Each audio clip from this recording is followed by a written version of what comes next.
Hello again, hockey fans. Are you ready to brave the wild? With me, your host, Paladino Joey, or Joey Awajan. Brave the Wild is available on all of your favorite podcasting apps and also on the Hockey Podcast Network, known as THPN. Want to thank Dylan and Kyle out of Vancouver, British Columbia, so much for having me on board that network and website. Really appreciate it. So thank you guys. The Minnesota Wild, they played a few games this past week. The ups, the downs, some really up, some, and then just, I don't know, you just can't finish the job in Montreal. Minnesota Wild wind up with 5 out of 8 points.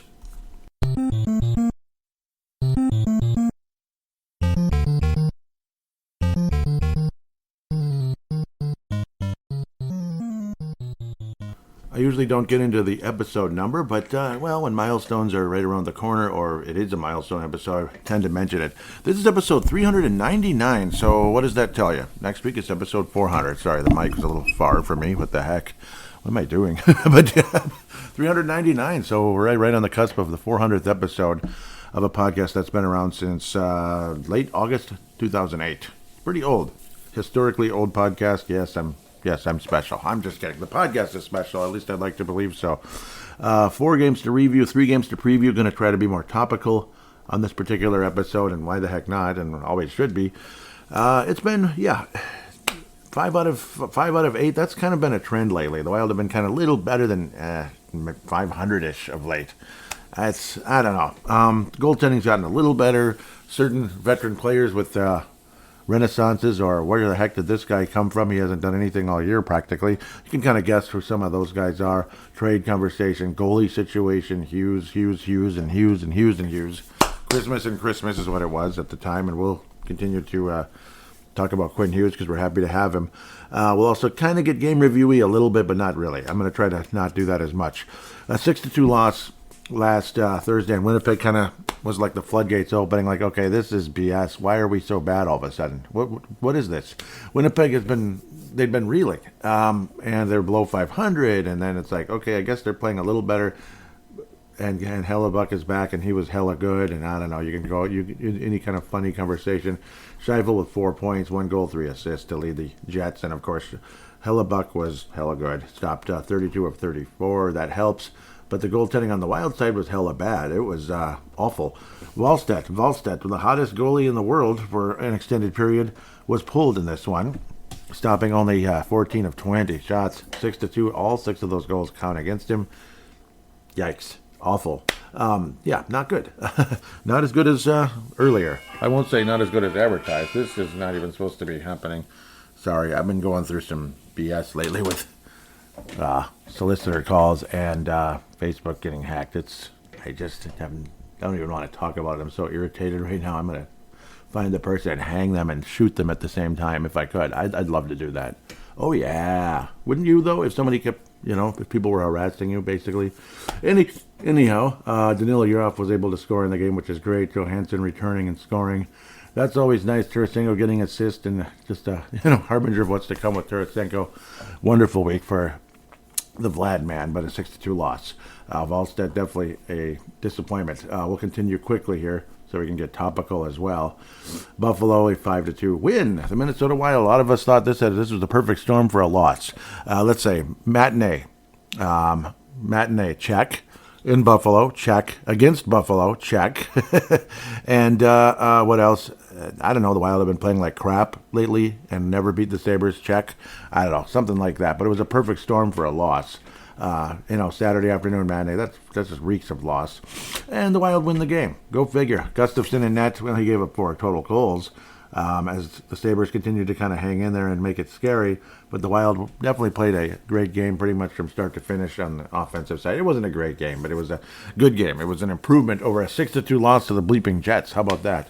And the fact that, the other part of the perfect storm is Buffalo had been ridiculous. Like winning, 11 of 12, 13 of 15 type of stuff, numbers like that. And they're actually in the playoffs now if the season ended today. So good. I like that idea. Who's this Foligno guy? Well, he's from Buffalo, and he scored a big goal in this one, and he's a Buffalo native. Good for him. Ben Jones getting his second point in the NHL, assisting along the way. You're off getting another assist. Tarasenko, multi-point game. Nudge, nudge, hint, hint. 1 goal, 1 assist. What's up with Tarasenko? Kaprizov hasn't been scoring, but now he's kind of like what he was early in his career now. Assist after assist after assist. 3 assists in this one. And, of course, the guy's capable of being a great assist man as well for the, obviously for the Wild. Who else is he going to assist for? I guess in the KHL, too, in the past. But he's always obviously been a big-time passer, has been Kaprizov. He's not just like, the certain guy I just saw flash on the screen, Jason Zucker, who would often get more goals than assists. Because, just kind of his game, where Kaprizov's more of a balanced game with goals and assists, but 3 assists, and that's kind of what he's becoming of late. But obviously things ebb and flow during the course of the season. Quinn Hughes with yet another multi-point game, 1 goal, 1 assist, so freaking awesome. A back and forth, kind of a crazy game. Zuccarello with another game-winning goal in overtime. You gotta love that and appreciate it oh so much. It does kind of suck because you felt Gustafsson was, well, at least he was a little better than Mr. Jesper Wallstedt, and he did come in as Wallstedt was pulled and stopped all 9 of the shots, by the way, versus Winnipeg a couple days earlier. But a nice win. You could say this was, I was about to say the feature presentation of the week. Not necessarily, but considering the standing of the two teams, yeah, this would be the feature presentation, and the fact the Wild had player after player out. Spacek was available and the Wild didn't play him because, boy, we got to play that Juracek guy. Can I say this? Yeah, I'm going to say it. I said it before, and I'm going to say it again. It's going to be the title of an episode at some point, I think. The wrong David and the wrong Juracek right here when it comes to David Juracek. You have the younger brother who's a lot better, I think. But then again, David Juracek looked awfully promising as well when he was like in, juniors or whatever. So don't get your hopes too high. But at least the younger Juracek performed pretty well in the World Junior Classic. But then again, I guess David did that too. Just not translating to the NHL, and it's annoying and it's frustrating and expensive trade as well. Luckily, the Wild made another expensive trade for a defense, and I think that one's working out okay. I think it's all right. It's doing okay. No, God, it's the best defense in Wild history. But then there's David Spacek. See, David Juracek is the wrong David, and then David Juracek is the wrong Juracek as well. So, wrong David, wrong Juracek. I'd rather see Spacek playing if you're going to play one of the two guys from Czechia, I believe it is. So, I don't know. It's annoying, extremely annoying. Czech Republic, Czechia. Yeah, play Juracek, okay? Play Juracek. Did I say Juracek? Play Spacek. Play Spacek. From Columbus, obviously that's where his dad, Jaroslav Spacek, played in Le Past. I believe he also played for the Montreal Canadiens. So, we'll be talking about them as well. Let's keep going. Dragging this out, and then we'll get some topical and such. 6-3 win over Toronto. The overall feature presentation. Toronto had been playing very well. They're above 500. Good for them, considering how they were struggling for a while. Bad Vlad, and Vlad the Impaler, or whatever you want to call him, Vlad Tarasenko, was basically on his way to a hat trick. And Marcus Foligno was also on his way to a hat trick. It's like, oh my God, Marcus Foligno, a multi-goal game. What's going on? Pinch me. Somebody pinch me. The guy hasn't scored all year, basically. It took till December to score his first goal. It's pretty crazy. January to score his second. And then he gets a hat trick. Yeah, he does get a hat trick on the empty net, as Toronto was still kind of hanging in there. It was a 5-3 game. Like, why the heck not? They had scored recently to make it interesting. So it's like, okay, let's go for it. Tarasenko basically had a straight line to the net, or perfect line of sight and an open shot and everything. And Marcus Foligno was close to him, and he zipped it over to Marcus Foligno. Tarasenko, who has quite a few hat tricks in his career, because it's Vladimir Tarasenko, let's not forget. You look at the 33-year-old guy who struggled last year with only 11 goals in Detroit, despite playing every game, basically. And then this year already ahead of that case, so wonderful there. Having a bit of a renaissance. And again, you remember the St. Louis guy that killed us and was great for many years. 80-point type of guy, Vladimir Tarasenko, who could score 40 goals, basically. Hat tricks in his career. And he's like, wait, Foligno has 0 hat tricks, and it's kind of been his night, and he's been playing better of late. Boop! And Foligno with the hat trick. And I have tons and tons and tons of hats, way too many. It's kind of I don't know, I like hats, I guess, especially of cool-looking teams like Calgary and stuff like that. And the Atlanta Flames, and what do I end up doing? I throw hat after hat and after hat on the floor because that's how we roll here. Not that many. I threw a few because, well, when players score hat tricks and you throw the hat on the ice, you're never going to get the hat back. See, right here in the living room, in the living room, the apartment, living room, whatever, I throw hats on the floor. Guess what I get to do? Pick them right back up and put them right back where they were. Isn't that nice? I don't have to lose the hats and I still get the joy of throwing hats on the floor. Isn't that cool? So that's one of the reasons that's one of the benefits of watching the game at home are, and of course it was in Toronto anyway. No travel plans at all. I just don't wanna. I don't wanna. Player after player injured and out, and then you see the likes of Hunter Hayes, Ben Jones, of course, Tyler Pitlick. That's kind of been the case. Damon Hunt out there with Juracek, who again has been meh at best, if not lousy, against Buffalo. And what's the other place? It's called Winnipeg. In a game you win 6-3, Juracek finds a way to be -2. Unfortunately, Hunt as well, because they were on the same pairing. But I don't know. I think Hunt is more of a stable defenseman than David Juracek.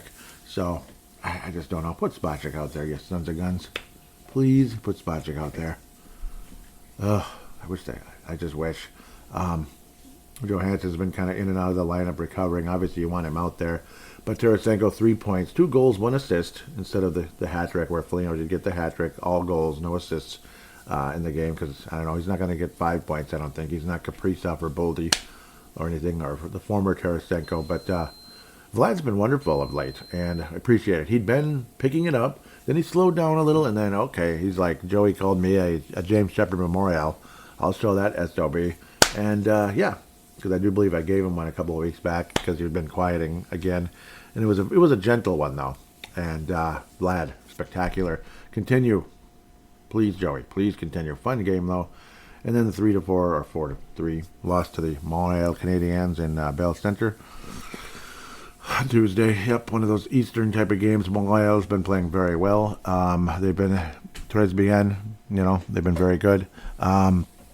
28, 15, and 7. Same amount of wins as the Wild, actually. They've been freaking good, actually. Montreal finally playing like some people might remember back in the day, like the early 90s, 80s, 70s, when they kicked everybody around, basically, without being mean and rough. They were just good. They weren't mean and rough like the Broad Street Bullies or anything. No, that was the other team in Philly. Perfect fit for that city and that team, and that franchise. Yeah, freaking Caulfield scores the game winner. Back and forth kind of a game. Thought the Wild had a shot at this one.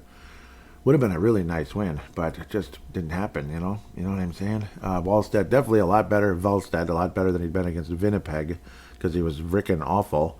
In this one, he was frickin' better, but frickin' lost. At least, yeah, whatever. 33, faced 33 shots, top 29. Not the best game ever. 4 goals against still.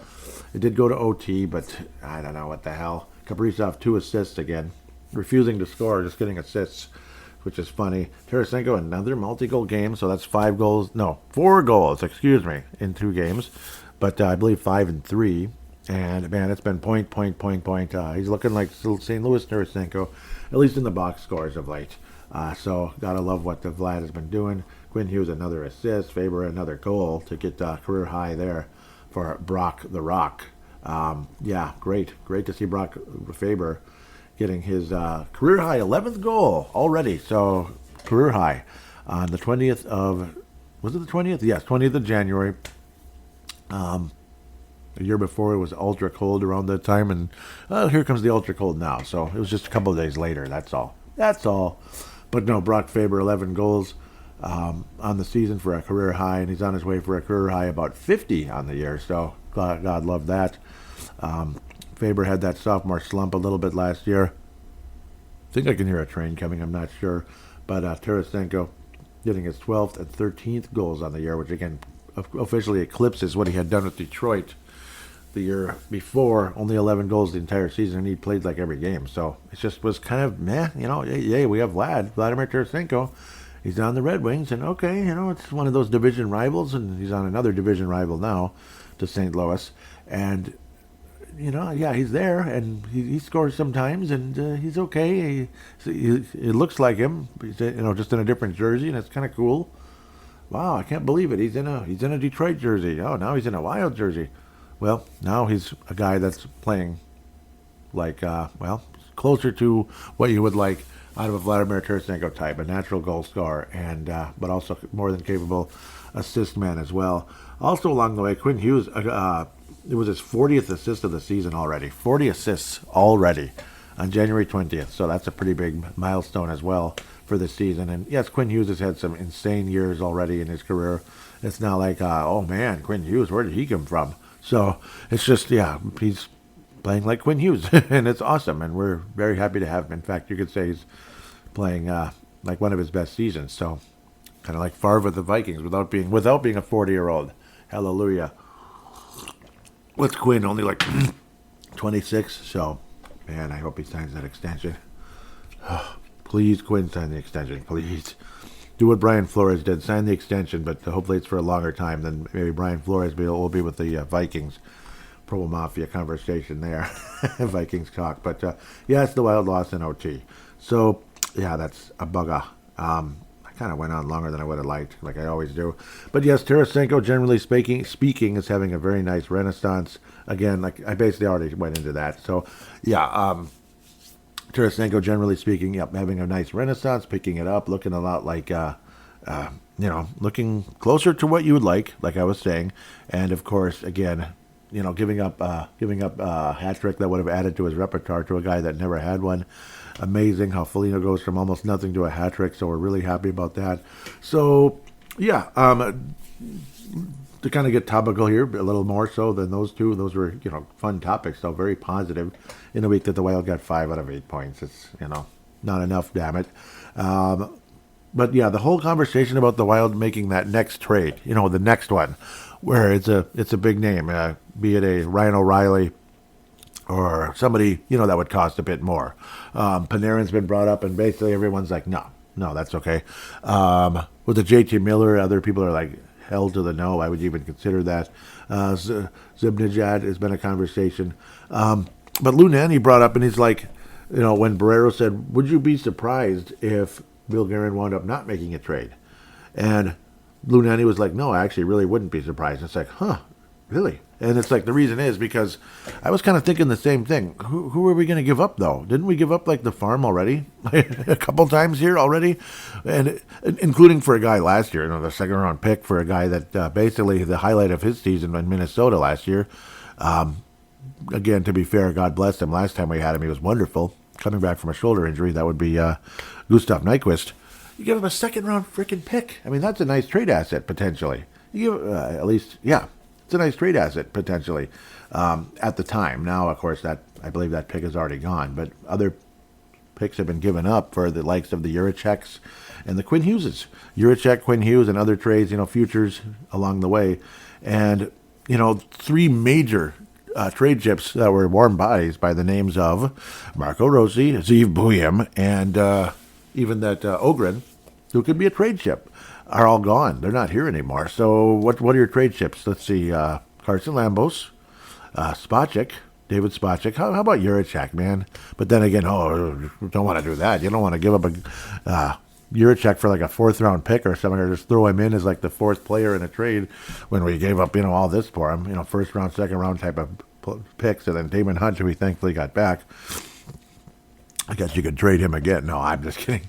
So it's kind of like, with what asset, though? That's kind of the question. I even gotten a weird thought in my head, a really weird thought. Jasper Wallstead? I mean, I guess that's an asset.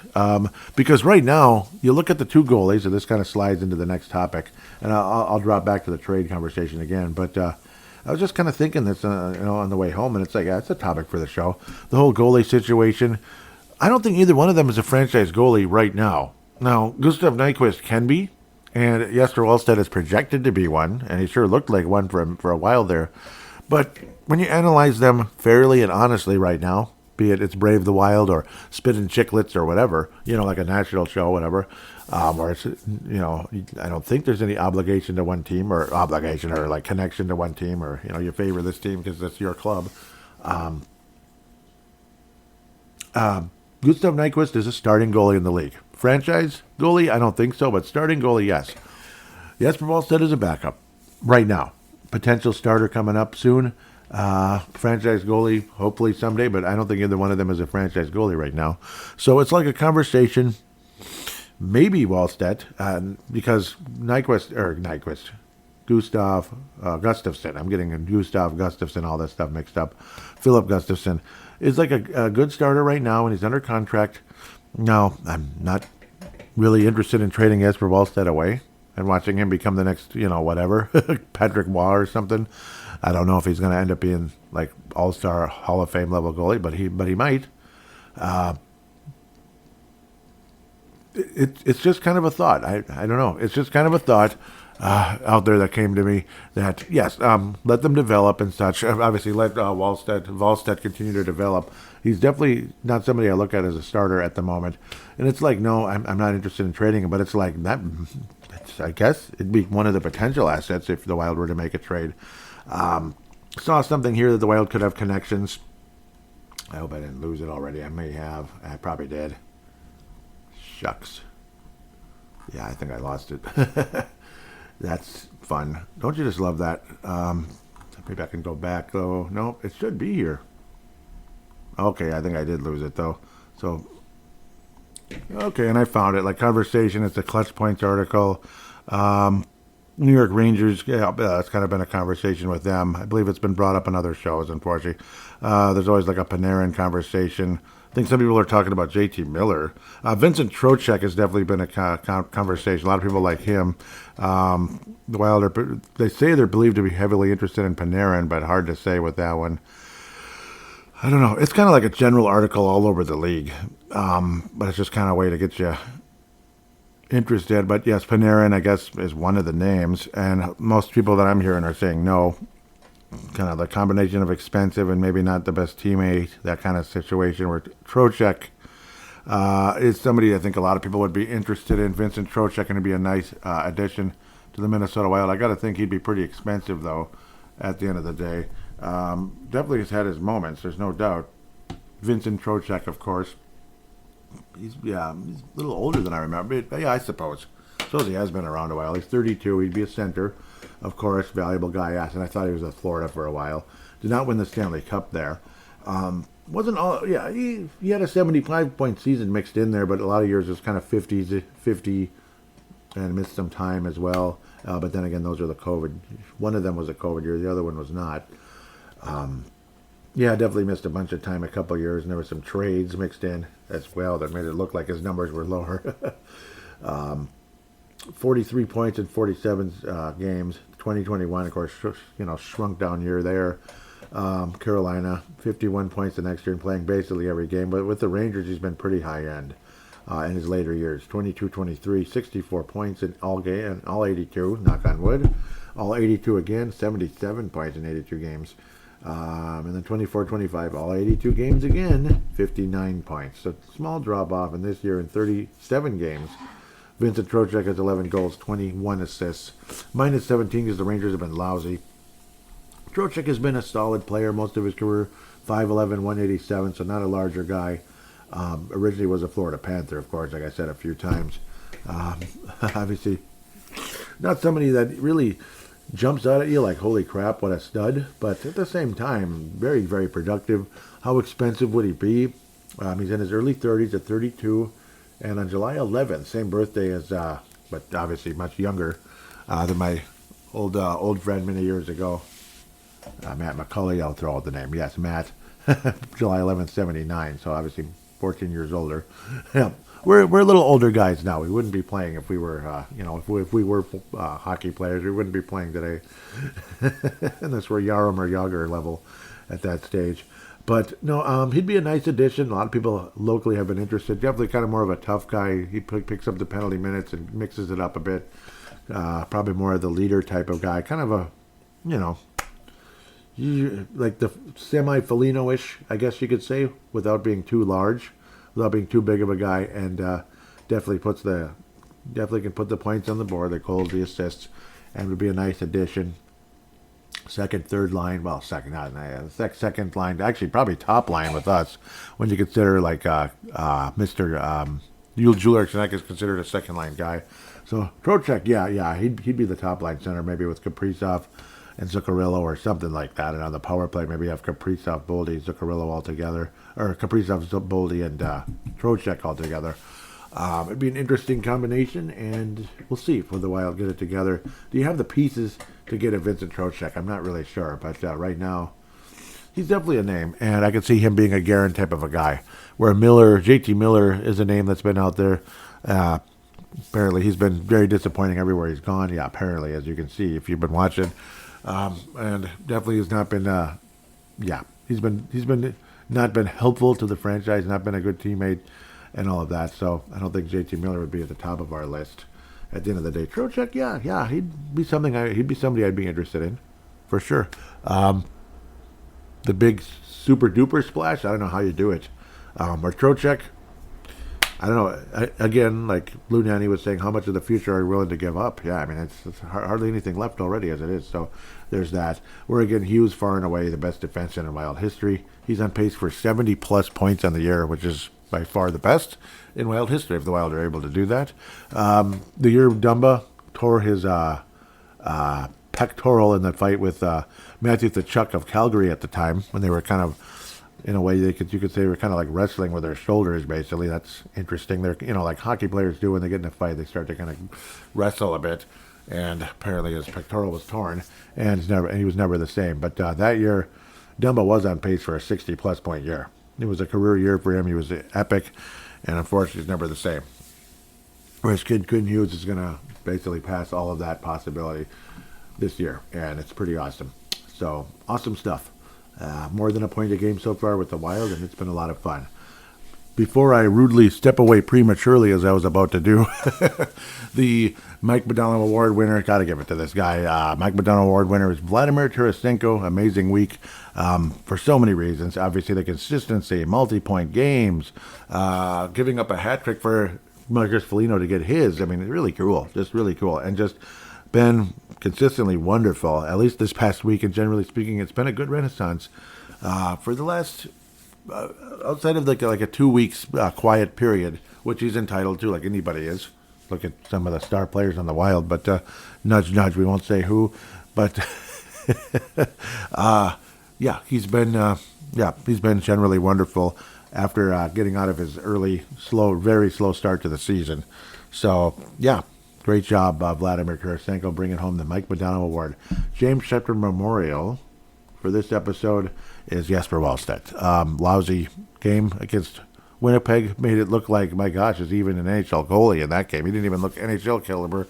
And then just kind of meh after that. Gave up, improved, but still gave up 4 goals against Montreal. Still lost the game. I mean, I don't know. I have to give it to him right now. I don't want to kick some of the guys on the fourth line when they're not doing anything all that spectacular. And why would I give it to Ben Jones? He's been playing pretty well all of a sudden, so good for him. The others, why kick them when they're down? The other candidate that I'm just going to probably bring up every show, and this one as well, because he was lousy, and he's continuing to be lousy, is David Jiricek. With that, that's it. We're going to wrap up this segment now. I was about to wrap it up a couple minutes early there accidentally. And then segment 2, of course, previewing the upcoming games, looking at the prospects, and segment 3 is fan interaction once again.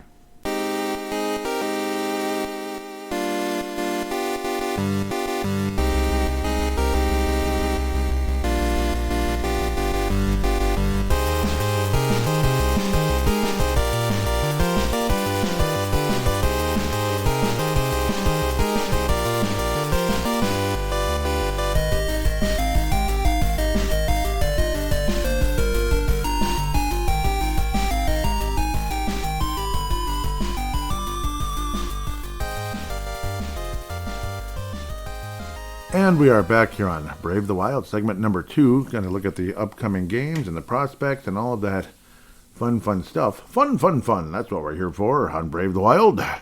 But first, we're going to hear from DraftKings right here and right now.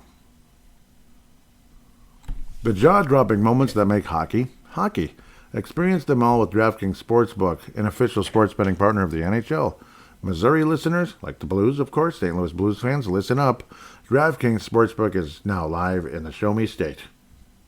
New customers, this one's for you. Bet just $5, and if your bet wins, you'll get $200 in bonus bets instantly. Download the DraftKings Sportsbook app and use code THPN. That's code THPN to turn $5 into $200 in bonus bets. If your bet wins, in partnership with DraftKings, the crown is yours. Gambling problem? Call 1-800-GAMBLER. In New York, call 877-8-HOPE-NY or text HOPE-NY, which is 467-369. In Connecticut, where the Whalers were from, of course, help is available for problem gambling. Call 888-789-7777 or visit ccpg.org. Please play responsibly. On behalf of Boot Hill Casino and Resort in Kansas. Pass-through of per-wager tax may apply in Illinois. 21 plus age and eligibility varies by jurisdiction. Void in Ontario. Restrictions apply. Bet must win to receive bonus bets, which expire in 7 days. Minimum odds required. For additional terms and responsible gambling resources, see dkng.com/audio. Limited time offer. Copyright NHL 2026. All rights reserved. Apologize if I got word salady there a little bit. Jiminy Christmas. I should run for office. No, I'm just kidding. Yep, because let me tell you, lots and lots and lots of politicians get word salady. Yeah. Anyhow, we'll get on to this. Detroit Red Wings, they've been playing spectacular. So the upcoming games are Detroit, Florida, and Chicago. It's a homestand. The Wild apparently have not won a single home game in 2026. That's pretty weird, isn't it? Yeah, we won in Anaheim, lost in LA. Frickin' son of a... beat the Seattle Kraken. On the road. These are all road ones. Lost to New York Islanders at home. Lost to the frickin' Devils at home. Lost to the frickin' Winnipeg Jets at home. Beat Buffalo, beat Toronto, lost to Montreal. So yeah, no wins in Minnesota. None. Well, we got to get one here. This is on ESPN, national TV. Thursday night football, as I believe basketball is usually basketball's not TNT, maybe NBC, I guess. I don't know. Thursday night hockey. But I say football, that must be ridiculous. So Patrick Kane faces an opponent. He's dominant. He's 3 points shy of being the number one scorer in U.S.-born scorer in history, basically. So we'll see. Couple interesting names here. Cam Talbot, of course, former Wild goaltender. Patrick Kane, former Wild killer with the Blackhawks. And he's had some good games against the Wild, even with Detroit, if I remember correctly. So let's just get hopping to it here. Taking forever. Comparisons. Injury report first. Detroit, no injuries, so God bless them. They've been really good. The record is, if I didn't read it already, 31-16-4. Better than us. 31-16-4, one of the best teams in the East, which Detroit used to be. This time, I think they finally are going to make the playoffs, where they look so promising, and then they'd fall off as the year progressed. Injury report for Minnesota, a little more busy, unfortunately. It's getting frustrating. So we'll go from the bottom up this time. Zach Bogosian, injured reserve, and on Jan 15, may be able to return at some point in the road trip, and he did not, pardon me. Jan 5. Joel Eriksson Ek, injured reserve. The Wild plays Joel Eriksson Ek on injured reserve as of Friday, Jan 16, but he's been out since the 8th of January anyway. One thing mentioned from Michael Russo locally was that basically Joel Eriksson Ek's back legs are purple. Were purple. This was about like earlier in the week, I believe. Purple. So that's scary. So that sounds like that's part of what's going on. Now, guys get banged up, let me tell you. And, you can't really move the way you'd like to, could you? With purple legs. It's some bruises, of course. Jonas Brodin, injured reserve, won't return before the Olympics and will not represent Sweden at the tournament, according to Michael Russo of The Athletic. Now, both of these guys, of course, lower body injuries. Matt Boldy, I believe Brodin is a lower body. Boldy is injured reserve, placed him on there on the 16th. That one sucked. Marcus Johansson, day-to-day. As he played a couple games ago and did not play against the Leafs, day-to-day. Marcus Johansson. Not sure he's going to go to Sweden either, but I don't know. I don't know what's going on.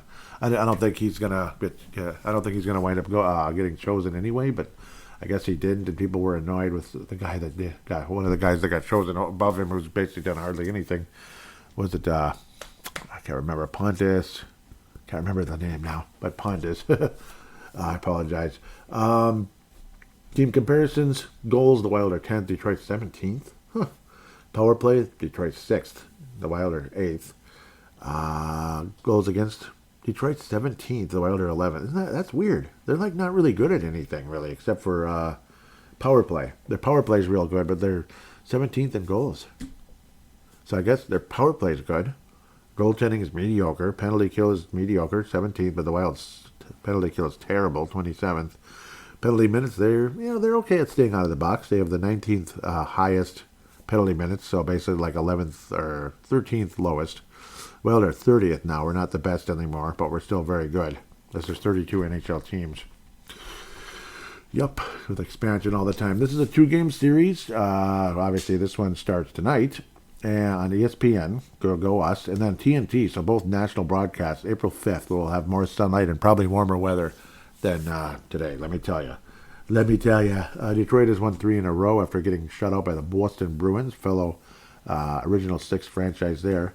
Boston, that was in Boston, and they shut them out 3-0. Boston is playing way better. Since then, Detroit has beat the Sharks, the Ottawa Senators, and Toronto Maple Leafs, respectively. Wild have been up and down. That's all you need to know there. Current players on the Detroit. Why is this getting all thrown off? Oh, I get it, because when you hit the injured people, it puts the extra tab up. I apologize. I get confused here. John Gibson, who's been the main starter, generally speaking, 31 games, 20-9 on the season, 2.67 goals against average with 3 shutouts, and a save percentage of 90.4. Former Anaheim Duck. He's a veteran now. Cam Talbot, who's very, very much a veteran, he's played 22 games, started 20. 11-7 on the season, 297 goals against average with a save percentage of 89.2. Yikes. Lucas Raymond, obviously a big draft pick years ago in the Marco Rossi draft, that famous 2020 draft where, well, we finally got the draft that year, and my God, we got Marco Rossi of all people, and we've already traded him away. Makes me sad actually thinking about that.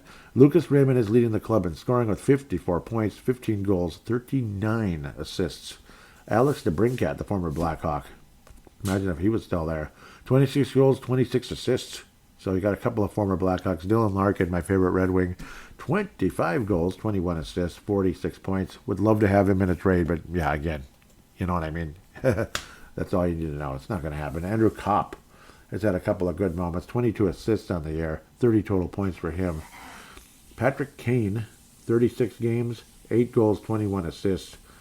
29 points in 36 games. Definitely playing very well, but missed some time as the big boy. No, has the Showtime guy, Patrick Kane, and former Wild killer. Let's keep rolling, if humanly possible. Will the Wild beat the Detroit Red Wings?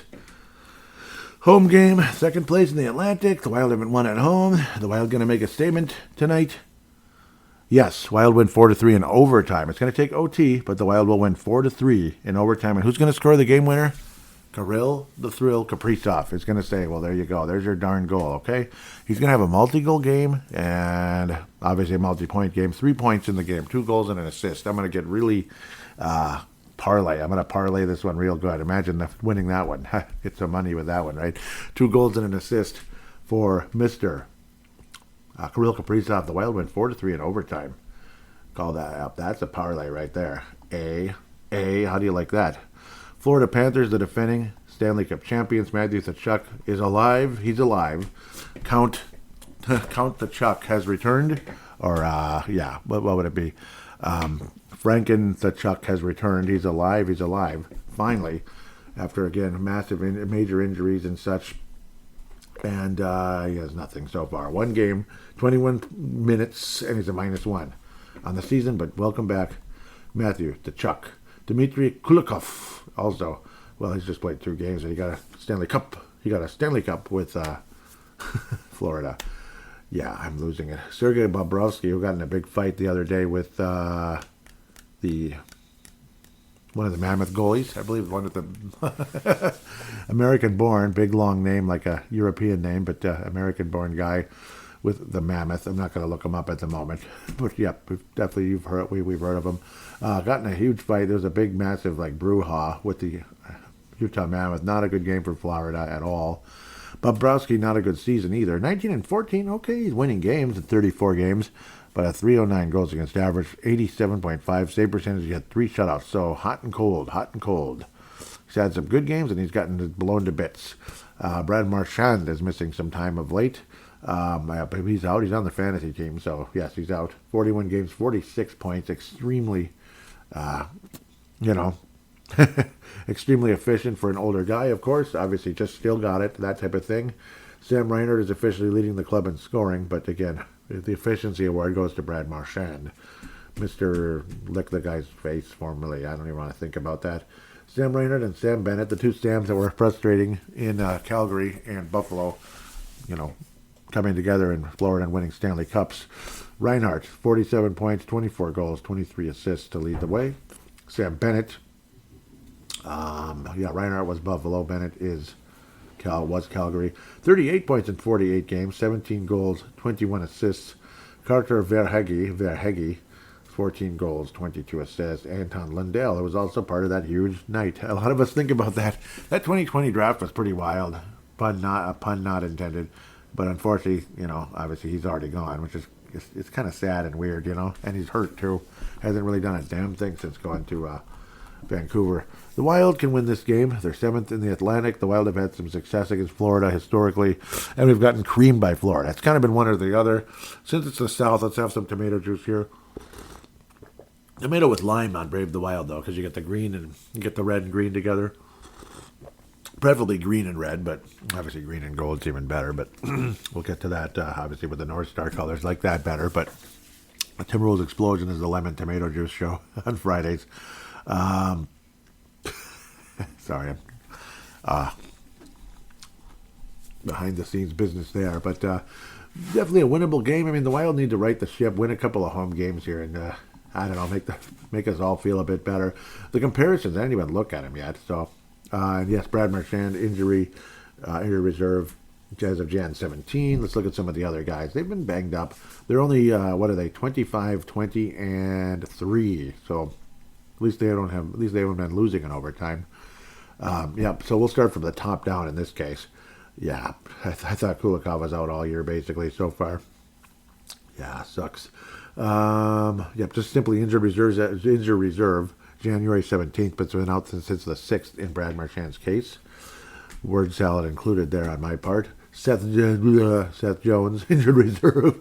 Long-term injured reserves as of Jan 19th, and he's been out since January 2nd. Yikes. Jonah Gadjovic, as of January 5th, not expected to return until after the Olympic break. And he's been out since the end of October, per Jameson Olive. Nice one there. Dmitry Kulikov, injured reserve, upper body surgery, expected to be shelved for at least 5 months. Yikes, that was way back on October 9th. But they reported on the 15th of October, if that matters.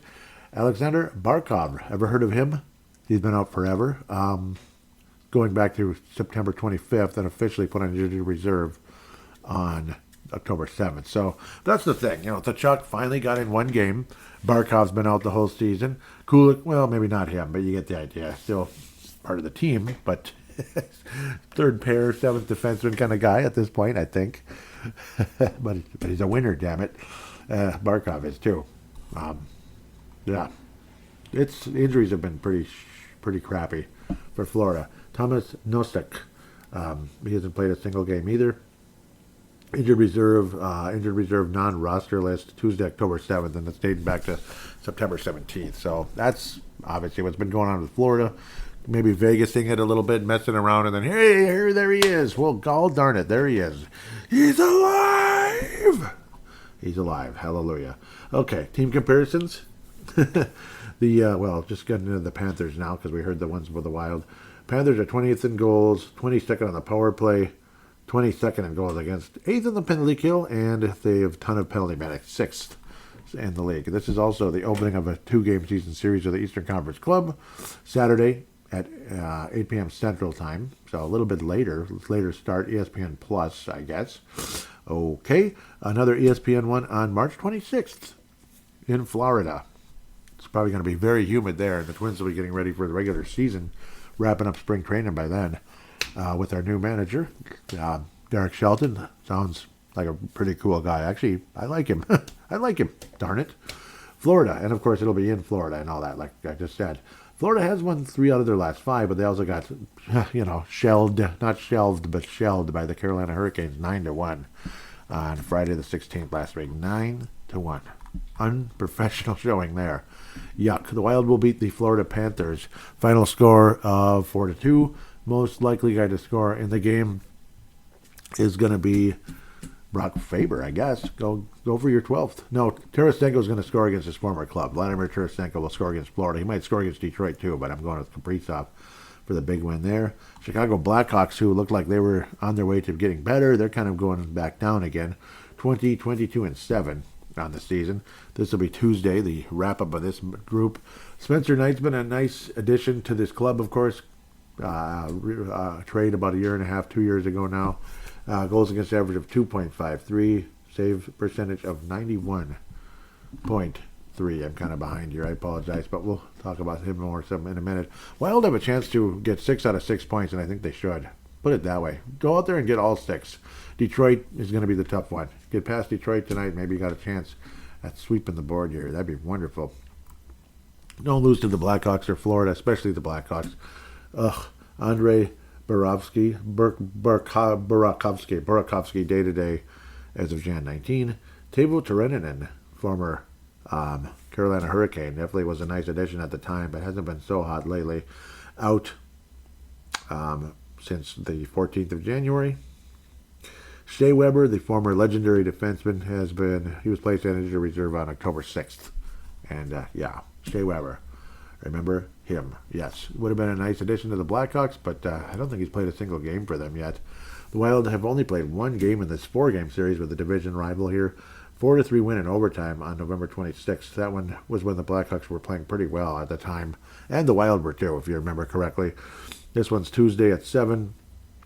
Then you have March 17th, Happy St. Patty's versus the team that used to have Patrick Kane. Anyway, St. Patrick Kane's Day on TNT, yep.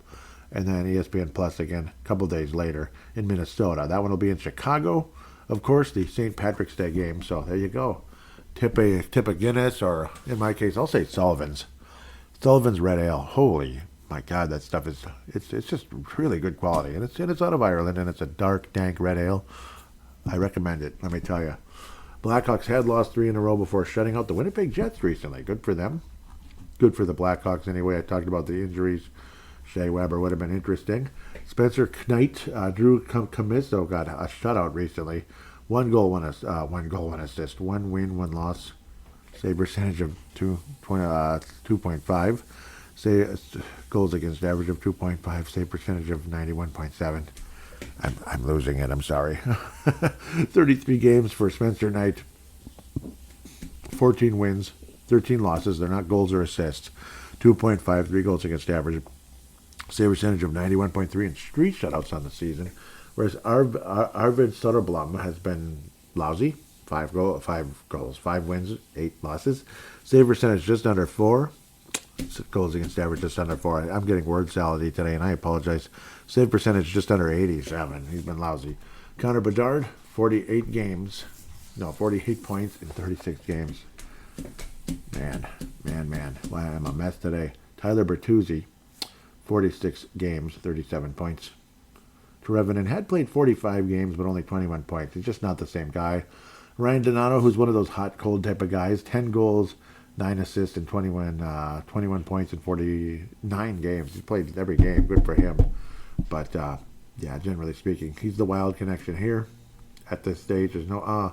Oliver Moore was a guy we were hoping to get, and we didn't. Went to the Blackhawks in the draft. 14 points in 37 games. Good for him.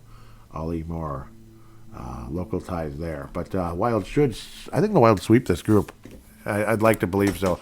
The most likely loss is Detroit. I think everybody would agree with that. But whether you beat Detroit or lose to Detroit, you need to beat Chicago and Florida. You need to go out there and get it done. Wild will beat the Blackhawks by the final score of... It'll be one of those close ones. No. Yeah, it probably will be close because every game's close lately with the Wild.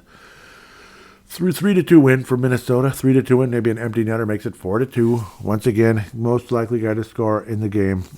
It's going to be Quinn Hughes. Quinn Hughes is going to get his 5th goal of the season and continue to rock and roll and continue to rack up the points for the Minnesota Wild. Please do forgive my word salad earlier. I don't know, I'm losing it a little bit, I think. Let's jump into the prospects ASAP here before I get more word salady than ever. Kumpalainen had a nice week, let's just say, and let's go to that right away. Go to him first in the ECHL. Nice. Yeah, he's definitely been, again, like I always say, a guy getting sent down from maybe they've been, they're in AAA and they get sent down to AA to get that batting average up, maybe hit a couple of homers, just kind of baseball comparison. And that's pretty much what Kumpalainen is doing, going from the Iowa Wild to the Iowa Heartlanders. Only 2 points of the Wild, 2 assists in 26 games. Yikes. Since going to the Heartlanders, 7 points in 9 games. Okay, 4 goals, 3 assists, so solid. Solid. And he's a +4 versus a -8 with the Iowa Wild. You have to say the whole thing. Because you got 2 Wilds and 2 Iowas. Oh, it could drive you nuts. Over in Iowa, well, which Iowa? The Heartlanders, sorry. Yeah, it's annoying. The Wild, which Wild? Minnesota, I guess? Oh, yeah, so that could drive anybody nuts at the end of the day. Let's get to the Iowa Wild. Carson Lambos, a possible trade. No, he might be. He might be a possible trade chip. He's now got 10 points on the season. He did score a goal, his 5th of the season in the most recent game. 5 goals, 5 assists, 10 points in 37 games. Not jumping out at anybody, but he's only 22. Got to giddy up pretty soon, though. Plus, he's a -4 on the season. Fellow defenseman Jack Pert, same age, Grand Rapids, Minnesota, -13 with 9 points in 32 games. Jerry Mayhew continues to score goals. Well, yeah, he's got 14 of them. Nothing jumping out at you that much. He's also 32 years of age from Michigan there. 28 points in 34 games. Nothing that great. He's a -14. Again, it doesn't jump out at you all that much. Oscar Olausson is an interesting one. Oscar Olausson. 33 games, 7 goals, 9 assists. He's a -5, and he's 22 years of age from Stockholm, Sweden. So, interesting one to maybe keep an eye on. You never know.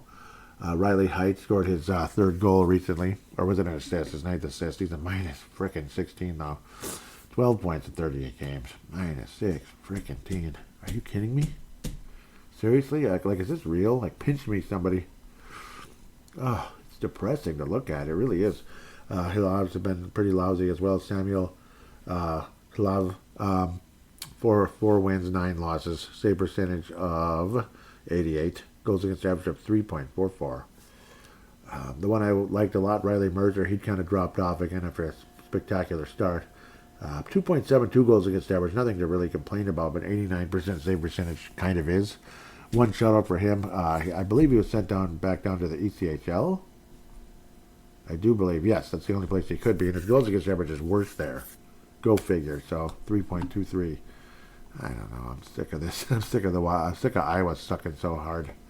Cal Peterson, solid, 2.94. I mean, that's solid for Iowa, I guess, but 3-12 record. 2 shutouts on the year. Ugh. Let's get out of Iowa. I'm getting sick. But the other thing, too, what's the other one? David Jiricek. Should we look at David Jiricek, 21 years of age? That's the one thing you can go for with David, is pretty young. 15 games, 1 goal, 4 assists, 5 points at a -9. -9 in 15 games. I don't know, man. The wrong David and the wrong Jiricek. The right David and the only spot check in the NHL right now that I believe, well, NHL or AHL, but NHL like scratchless. He's been in 2 games with the NHL so far. At least he's gotten some taste at the National Hockey League. Number 82, David Spacek. He's a -7 in 35 games in Iowa at the moment, but he is up with the big club. 19 points to be second on the team. Sole possession of second place on the team in overall points. So, offense and a little defense as well, with a solid plus-minus on a team that's losing every game, 6-4 basically, or 5-2 or whatever the hell. It's just depressing, man. My gosh, I feel you could get, what's his name in his prime? Scotty Bowman in his prime coached Iowa, and they still stuck. It's just like, come on. It's so frustrating. So I'm done blaming the coach at this point. That's kind of what it's getting to. I don't know what else to blame. It's just bullcrap. Harvard University, senior, 21 years of age, Ryan Healy, former fourth-round pick for the Wild, and we'll see if he can get to the pros at some point. 18 games, he's missed some time, 8 points, and he's a plus one. He's a plus for the first time in his career because Harvard's not been so hot of late. Roger Lorenz, Denver's usually a competitor. Senior season for him as well, senior year in college or whatever. 25 games, 17 points for Roger Lorenz, the left shot, left winger from Calgary, Alberta, plus 8 on the season. Continuing, please. Jimmy Clark for the team that can't win any games anymore, the Minnesota Gophers. 2 more years of this, and Motzko will probably step down. That's my guess. Otherwise, maybe in a year or two, they'll be right back in the tournament again, and please do more than you've done before. Obviously, that one year you had maybe the best college team I've ever seen, and you found a way to lose to Quinnipiac. At least the best Gopher team I've ever seen. Utter BS there. And, they didn't even get a medal this year in the, Again, I don't mean to be a Moscow hater. People might be like, okay, Joey, calm down. He's not that bad. No, I mean, he's a great coach. And I don't know about great. Good? Yes. Great? No. I'm thinking he would step down any time before he'd get fired anyway. That's what I'm guessing. Like if the Gophers miss the tournament the next 2 years, I think he steps down. That's my prediction. Next, Jimmy Clark, 12 points in 23 games. Nothing to write home about. He's his junior year already, and I don't know. Gophers are just lousy. I'm disappointed. I'm almost like getting apathetic about them. At least for this season. I know that's mean to say. Caleb Parker, former Victoria Royal, now Michigan Tech Husky. 8 points in 26 games. He's a right shot defenseman, and he's 21 years of age already. We'll continue. Pionk from Hermantown, 5 assists in 24 games. Obviously, again, he was stuck at 1 point forever. Did a little something the past couple weekends ago. And since then, nothing too much to write home about once again. A guy you'd like to write home about all the time, Charlie Stramel, who, he could be a potential trade chip, but do you really want to trade him, or do you want him to be a nice, valuable piece for this franchise? Like, I don't know, the next Ryan Hartman, maybe a better version of Ryan Hartman who doesn't make stupid penalties that can get you in trouble. Plus 24 in 22 games, 29 points, 13 goals, 16 assists, remember, in 22 games. But we are on the home stretch now for the college season. It's going to be game after game after game after game after game, which is good. My favorite part of the season when it comes to college hockey is when it's just bombs away the rest of the way up until the division conference tournaments. No more of this, break this, break that. Christmas break, holiday break, winter break. No more breaks. It's time to play some hockey, and love it. Charlie Stramel. Yeah, I mean he could be a potential trade chip, but again, how much? I don't know. We'll see. Watch him be one of the better middle 6 guys in the league in the next couple of years. It might be. Let's go VAR. Yeah, I mean I get kind of apathetic about this one as well. 2 goals in 19 games in the ECHL. Like wahoo. Obviously that's not his role anyway. He's a tough physical guy. 6'3". Beats the crap out of people. He's one of those. Chase Woodsky, yes, 3.56 goals against average, but a save percentage of almost 91. Again, do the math there. He's facing a firing squad. I've mentioned that every week, and I'm going to continue to mention that because that sucky goals against average doesn't really represent that Woodsky's actually a pretty decent goalie. Saljani at the pro level, 31 games in Finland, not Sweden. SM Liga. The league of, well, that's what it is, Liga. 1 goal, 3 assists, -1, not bad. But, some of those Finnish leagues, you have no idea what they're going to do with those numbers. Like Koivu was getting single-digit numbers every year. Now, Koivu didn't turn into the next, whoever. He didn't turn into the next Lemieux or anything, but he was better than single-digit points, though. Speaking of single-digit points, Aaron Kiviharu, I know that was mean. 2 goals, 6 assists in 29 games. -8. But he has been at the pro level all year. 5 assists in the junior championship. So, 6 games. But that doesn't always reflect of somebody's greatness because Juracek was pretty good as well. So, we'll see. I just, I'm not totally sold. And I could tell Derek as well. Derek Krauska of Crease Assist, not all that sold either. A couple episodes ago. Boston University, Richie, right shot, right winger. 13 points in 23 games, a -2. Yeah, nothing to write home about there either. I know I'm negative, but it's not that exciting. It's just, I don't know. He's not tearing it up. Williams not tearing it up in Vancouver. Just 5 points in 18 games. They had to look. Now we get to this year's draft. Justin Kipke, 20 years of age, a late starter in the college level. He's been in the juniors forever. Great scoring defenseman. At the junior level, at the collegiate level, okay, 9 points in 22 games, 2 goals, 7 assists, and -5 for the Arizona State University Sun Devils. Carter Klippenstein, one of the coolest names in the Wild's grapevine here. You could call him Cutman, maybe, because he's a Klippenstein. Ha ha! Looks like somebody who could be in a movie like that, like a scary movie, whatever. Maybe those bumps on his face, but yeah, he does look mean. He looks mean. Young, but mean. 74 penalty minutes. 28 points, 11 goals, 17 assists. Left shot, left winger, and mean. Yes, he does. Liam Amadovsky. Lirim Amadovsky is a little bit more properly pronounced. North Bay Battalion. These are at the junior level, of course. 26 points. He's a right shot, right winger again, +6. And he's a couple penalty minutes as well at 34. Adam Bennick, the Zuccarello, hopeful, we'll say. The hopeful Zuccarello. 31 games, 53 points, 21 goals, 32 assists. Big numbers there in the assist level. And Theodor Holkvist wrapping up this segment. He's been at every level. The pro, 7 games, 1 assist. The junior level, 11 games, 5 assists. And the minor pro, 27 games, 3 assists. And a -11 at the minor pro. Yuck. Junior, he's a +6. So you get the idea.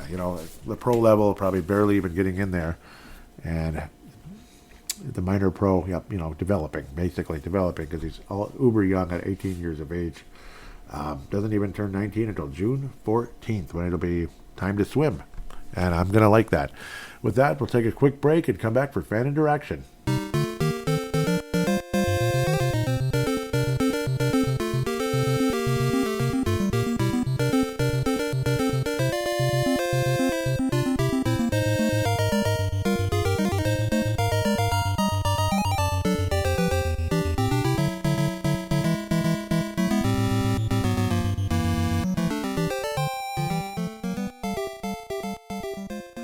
And we are back here on Brave the Wild, segment number 2, fan interaction segment. We'll get this going here in a second, clicking likes along the way and pressing the wrong buttons. Always love that. At Brave the Wild is where we go for that. Looks like a pretty big, lightning round coming up. That'll be good, though. Let's get started now. Jay Bushy leading things off here, fan interaction on the Twitter account or X account at Brave the Wild. Jay Bushy, Dan Gladden style, says the injury bug is hitting the team good again. Do you think the condensed schedule is the cause of most of them? I think it's part of it. I think it's part of it in a lot of ways. Maybe it really is. Because some of it's just really bad luck, too, as well. Because it's like some of the general, bruise type of stuff. That's just kind of like bad luck, bad bounce, or, like a puck hitting you, or you're falling hard, or God only knows. I mean, like sprains and such. But yeah, sprains would definitely be a condensed schedule. Yeah, so stuff like that, like tissue type stuff, soft tissue, that would definitely be a schedule type of an issue. So yeah, that's a good question for sure. I think it says Derek the rest of the way. Up at the end, it's Pascal Herstiger. Let's go with Pascal first, and then we'll go with the full-on lightning round. Okay, so why are the Wild so poorly positioned tactically? Is the reason the head coach or his assistants? Could be a mix of both. Honestly, at the end of the day, Pascal Herstinger. I hope that I'm pronouncing your name correctly, and great to hear from you. Yep, it could be a combination of that. I think it starts with the head coach. It could even be the general manager to a point as well. It seems like they kind of get into meddle into things a bit. Kind of like they work on it together, I suppose. It's a combination of all the above, I think, but coach and assistants, yes. Will there be another blockbuster trade involving which Minnesota Wild players? Will the cap space still allow for that? The cap space, I'll admit I'm not like a super cap expert for sure, but I do believe they can make a trade. They can certainly make a trade. It's just how many more assets are going to be available, in my opinion. How many more assets are going to be available when it comes to the Wild going forward in making a trade? It's like there's not too many left. Like Charlie Stramel might be one of the more attractive ones, and even Jesper Wallstedt if you want to go crazy with that. If you really need to, go for the gold type of thing. But can this team even win the cup? Especially with the Calgarys of the world. Steve Miller, who's also been a part of the Crease Assist podcast of late, he's been doing a great job, says, deadline trade combined with injured reserve savings and salary retention will work for the playoffs, but next season, question mark? Yeah, that's the thing. See, that's the thing. It'd be a short-term thing. Morty jumps in, also says, lots of room next year, even with K-Cash getting overpaid. Yep, that would be Kirill Kaprizov. So, yeah, so encouraging that there's flexibility, but at the end of the day, yes, it's not the greatest thing of all time. Interesting. Let's get to the Derek Filesco lightning round. It is here and it is now.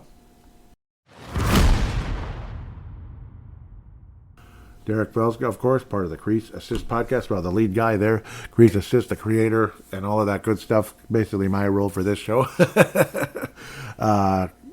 Yep, you got Derek, Kalisha, Teresa, and Steve has been on board. I think he might be. I think he's permanent. Not 100% sure.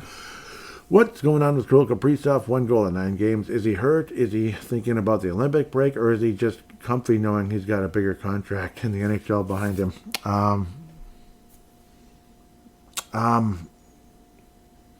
Could be a combination of comfy with some of the players around him, like that's been kind of brought up, like Quinn Hughes and such.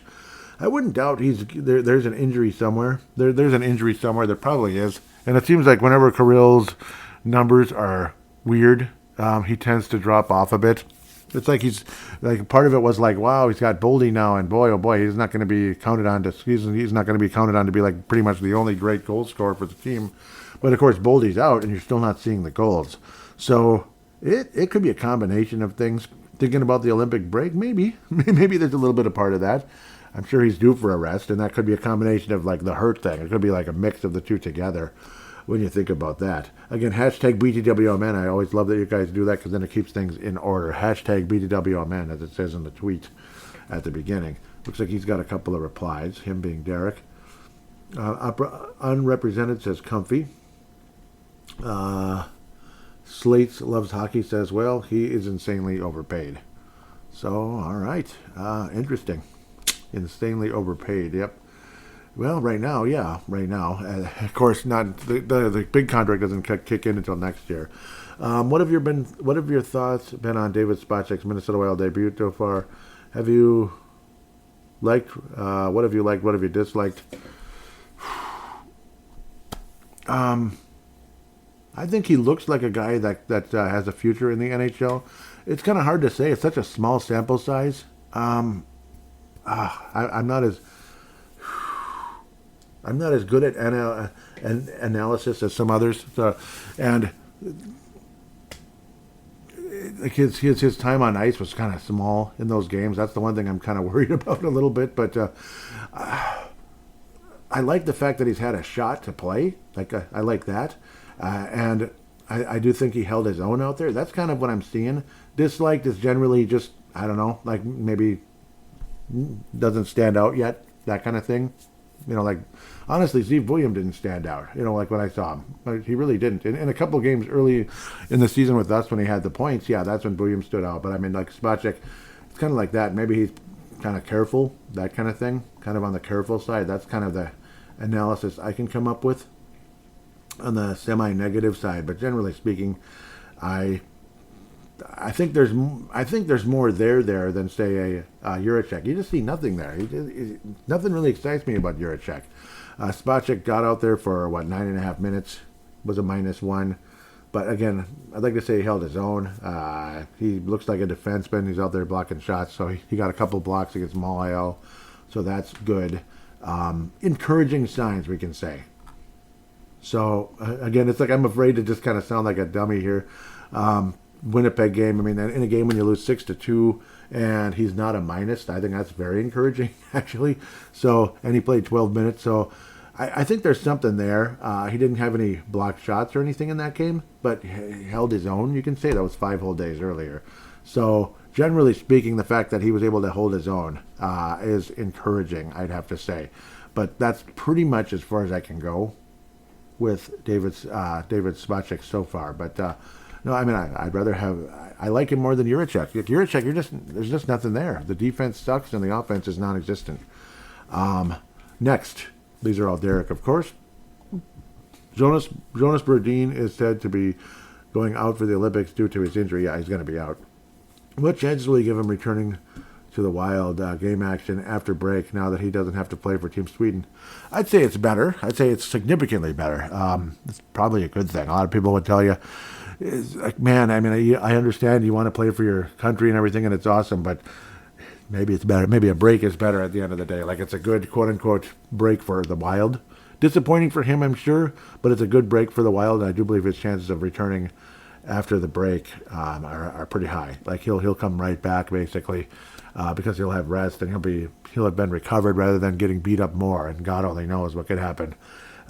Just like that Four Nations thing last year, where a lot of people got hurt, and it was kind of dumb that happened, even though it was entertaining. Here we go. Next one. Do you think Vincent Trocheck would be worth another first-round pick, prospect Stramel or Yurov, and maybe more assets beyond that? I don't think it's worth it myself. What say you?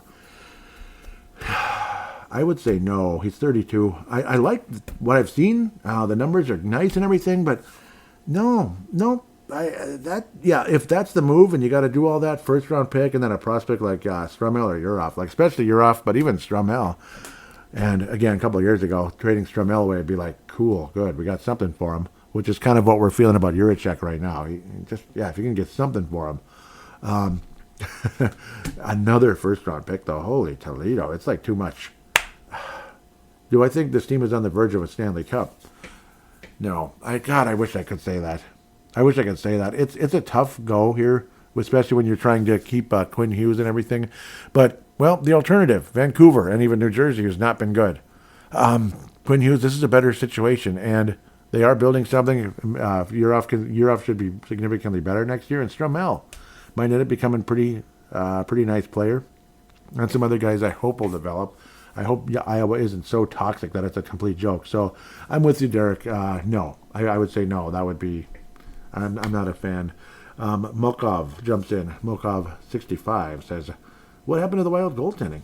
Yeah, it's definitely not been the same, has it? It's like they got, what's his name? Wallstedt got figured out a bit, and he's going to have to make adjustments, basically, at the end of the day. When you go from a guy who's shutting everybody out to a guy who's giving up 4, 5, 6 goals, all the time, you've been figured out. So make adjustments. And Jesper Wallstedt, I believe, can and will. I think he's got a good enough space. He's good enough between the ears that will happen. Derek continues, what has gotten into Marcus Foligno? Is it just knowing he's playing in front of his family, or is the puck just finally going his way? Probably both, but I would lean towards more the puck is finally just going his way. I would lean towards that, because it's like, my God, it was like nothing for so long. I think a lot of it's just kind of that, like the whole puck luck type of stuff. There's definitely something to puck luck, and right now it's definitely not happening for Kaprizov, which is a frustration to say the least. And he's figuring, well, I'll help the team with getting assists more so than scoring, I guess, and that's kind of what's going on. Continuing, it's expected to be about 22 below for the outdoor games at, that's right, Hockey Day Minnesota, in Hastings, Minnesota, as part of Hockey Day Minnesota this year. If you didn't have any other commitments, what are the chances you'd attend those outdoor games given those conditions? I'm not really a high school sports fan, but high school hockey is the best high school sport, in my opinion. It truly is. Football, you couldn't pay me to watch high school football. I just can't. And basketball, same thing. I can't do it. I can't. It's too much of a drop-off from the higher levels for me. I just can't do it. And I know Derek was a high school football coach. Not head coach, but was defensive line, and was a damn good one. So I'm not taking a shot at anybody there. I'm just not a fan of high school sports all that much. But hockey, yeah. The conditions, probably not, though. Probably not. And I'm not really like, oh, my God, it's cold. Oh, no. So those people go a little crazy. Little Fish responds with not a chance, with the accent there, if you know what I mean. We'll leave that where that is. Not a chance. Yeah, I probably wouldn't. I'm guessing the attendance is going to be pretty bad. That is kind of funny. Like some years it's like 40 some degrees, and the next year it's like that. So we'll see how that turns out. Derek continuing. Will the Iowa Wild defeat the Milwaukee Admirals as part of the Hockey Day Minnesota festivities or not? Also, what do you think of Iowa's Hockey Day Minnesota uniforms, and what do you think of Milwaukee's uniforms for that event? They're cool. I mean, they're kind of that striped look, that old school. Milwaukee, yeah, it looks like it's way, way, way back, like 1920s. I like it. It might not be the prettiest thing in the world, but I like it. I kind of like that super old look. I approve. The Iowa one, yeah, it's similar. It's that cursive look. I would say the Milwaukee's are more interesting in a sense, where Iowa is just this cursive thing, which it's okay. It's kind of like a mix of old and new-ish. It's fine. It's okay. I think Milwaukee gets the win here between the two. Yep, I think the Milwaukee Admirals win, partially because it's got that ultra old school look, and I don't know. Not everybody likes that, I'm sure, but I think it's cool. And that's it, I guess. Yeah, some of these tweets were like the BTWMN to connect to the other conversations. So that was great. Thank you, Derek. And, Derek, Morty, Pascal, thank you guys so much. Milkov, great conversations here. Really appreciate you, and I'll make sure you're all in the thread saying who was on the show. Milwaukee wins for me. Wonder what Derek thinks. Hopefully they talk about it. Hopefully they do a show. They didn't have one last weekend. I'll take the Milwaukee one. With that said, I've said that 16 times. Sorry. It's just more interesting to me for whatever reason. With that said, big shout out again, Creases' podcast, Minnesota, MNW Young Guns, or MNW Prospects, to kind of go with both names. Great couple of guys there in Pavel Bennett and Justin Bakke. They do a great job keeping up with the prospects, as there's always hope. We're always hoping for that next, couple of players here that can help take this franchise to the cup. The Daniil Yurov's, keeping up with him forever. Kirill Kaprizov as long as we did. All these other guys, Spacek and, I don't know, we want to say Juracek right now, Spacek, and who else? I could go on all day. So Wallstedt as long as we did, and others. So hopefully things work out there. Big shout out also to Minnesota Wild Global. With that said, thank you so much. Of course, shout out to the Hockey Podcast Network, THPN. How do I not shout out to them more often than I do? Thank you guys so much. Thank you. At the beginning and the end of the show, I just want to say thank you for having me on board there. It's been an honor, and it is an honor. With that said, take care. Hopefully the Wild can get all 6 points this week.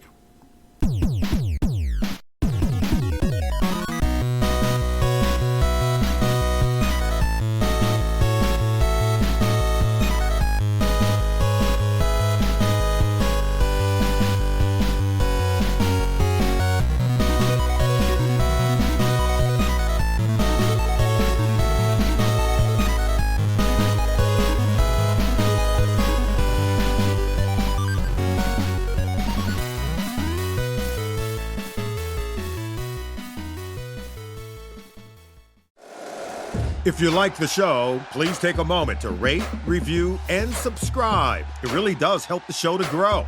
Thank you for listening.